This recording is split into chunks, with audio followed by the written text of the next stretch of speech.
También Jesucristo, su ministerio y su vida, o sea, sobre lo que estamos estudiando, quién es Cristo. La sangre de Cristo es lo único que nos limpia de pecado. Es lo único que Dios ha establecido que nos limpia de pecado.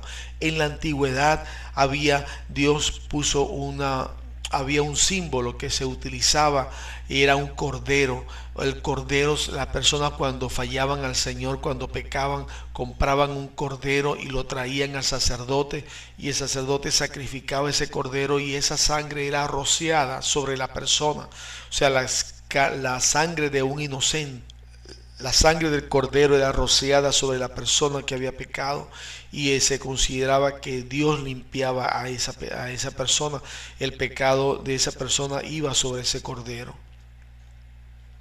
Bueno, en el Nuevo Testamento Jesucristo es la realidad de ese cordero. Ese cordero era una figura, era un símbolo de Jesús. Ahora vino realmente el Cordero de Dios, el verdadero Cordero de Dios, que es Jesucristo, y murió en la cruz del Calvario por nosotros. Y es su sangre la que nos limpia de pecado. Primera de Juan, capítulo 1, versículo 7. Y si andamos en luz, como Él está en luz, tenemos comunión unos con los otros, y la sangre de Jesucristo, su Hijo, nos limpia de todo pecado. O sea, es la sangre de Cristo la que nos limpia de todo pecado. La Virgen no derramó su sangre por ti ni por mí, ni la derramó Pedro, ni la derramó Juan, ni la derramó, solamente Cristo derramó su sangre. Y Dios no comparte su gloria. Dios no comparte su gloria.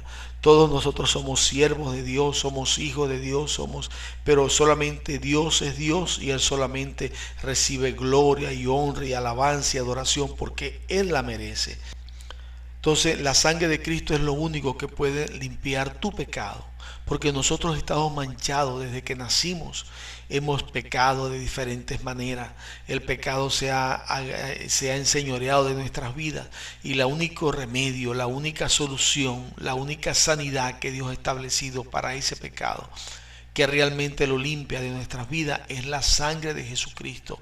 Por eso fue que Cristo tuvo que morir en la cruz del Calvario. No había otra manera de que fuéramos salvos, solamente por el sacrificio de Cristo y por la sangre que Él derramó en la cruz. Otro aspecto de las virtudes, de las características de Jesucristo, es que delante de Él se postrarán todos los hombres, toda rodilla se postrará delante de Jesucristo. Dice en Filipenses capítulo 2, versículo 8 al 11, dice lo siguiente: y estando en la condición de hombre, se humilló a sí mismo, haciéndose obediente hasta la muerte y muerte de cruz. Por lo cual Dios también le exaltó hasta lo sumo, y le dio un nombre que es sobre todo nombre, para que en el nombre de Jesús se doble toda rodilla de los que están en los cielos y en la tierra y debajo de la tierra, y toda lengua confiese que Jesucristo es el Señor, para gloria de Dios Padre.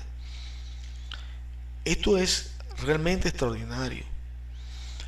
Aquí se está diciendo que todos los seres existentes en la creación, todos los seres, los que están en los cielos, los arcángeles, los querubines, los serafines, todo lo creado en los cielos, lo creado en la tierra y lo que está debajo de la tierra, se tiene que postrar y humillar delante de Jesús. Porque el Señor Jesucristo se humilló de tal manera hasta la muerte, y la muerte más vergonzosa que existía y la más dolorosa, muerte de cruz. Por esa humillación que Jesús se humilló a sí mismo, el Padre lo ha exaltado hasta lo más alto. La Biblia dice que el que se humilla será ensalzado, y Jesucristo se humilló, pero hasta lo máximo, hasta lo sumo. Y el Padre le ha dado un nombre que es sobre todo nombre. Y en ese nombre leemos nuevamente: para que en el nombre de Jesús se doble toda rodilla de los que están en los cielos y en la tierra y debajo de la tierra, y toda lengua confiese que Jesucristo es el Señor, para gloria de Dios.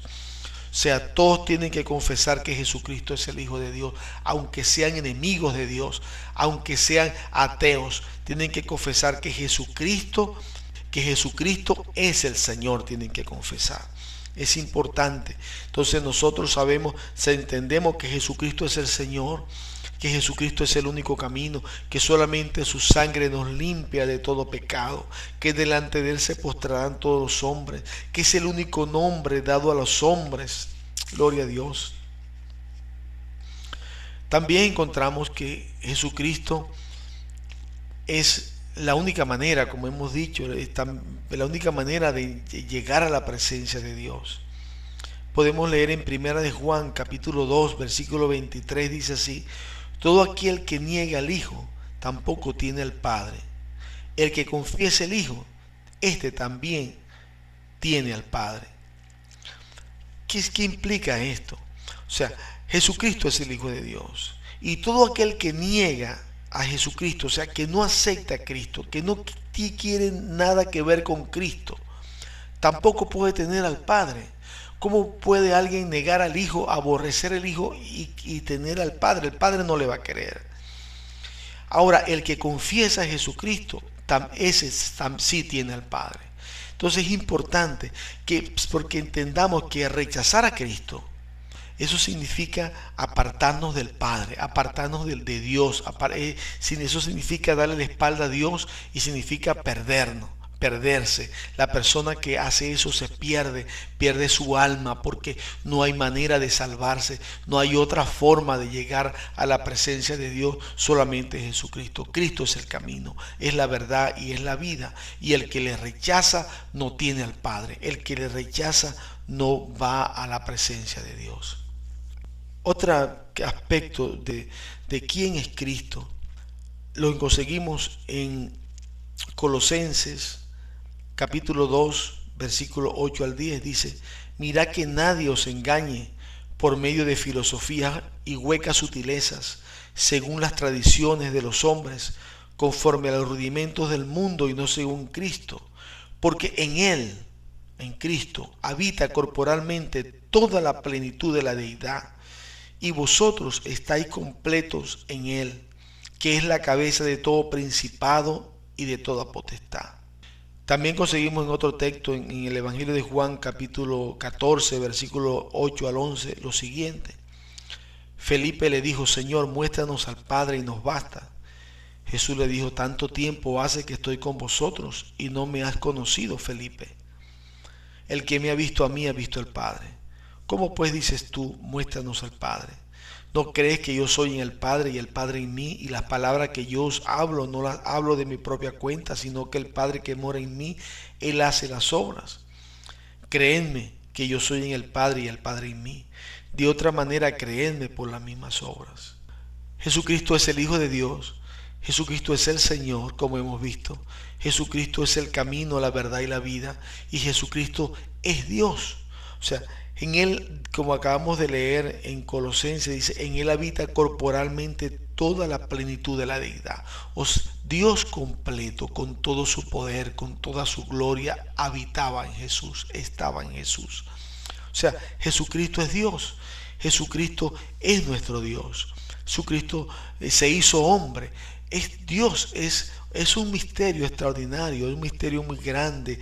Dios, el creador de los cielos y la tierra, hecho hombre en su Hijo Jesucristo, y caminando por esta tierra entre sus criaturas, entre toda su creación, y siendo menospreciado por su creación, y siendo perseguido por su propia creación, y siendo crucificado por su propia creación. Es un misterio tremendo, extraordinariamente, que escapa a nuestro entendimiento, pero el mensaje definitivo que esto nos deja es que Dios te ama. O sea, Dios hizo todo esto porque Dios te ama. Tú eres importante para Dios, tú eres alguien realmente importante para Dios, de tal manera que Cristo murió en la cruz para salvarte. Eres tan importante que Cristo sufrió hasta el extremo, que sufrió cosas que nuestra mente finita no es capaz de llegar a esos límites, a entender todo lo que Cristo sufrió, porque te ama. Entonces, Cristo es la expresión del amor de Dios para nuestras vidas. También conseguimos otro texto que nos indica que Cristo es el único intermediario. Cristo es el único intermediario entre Dios y los hombres. Dice así, primera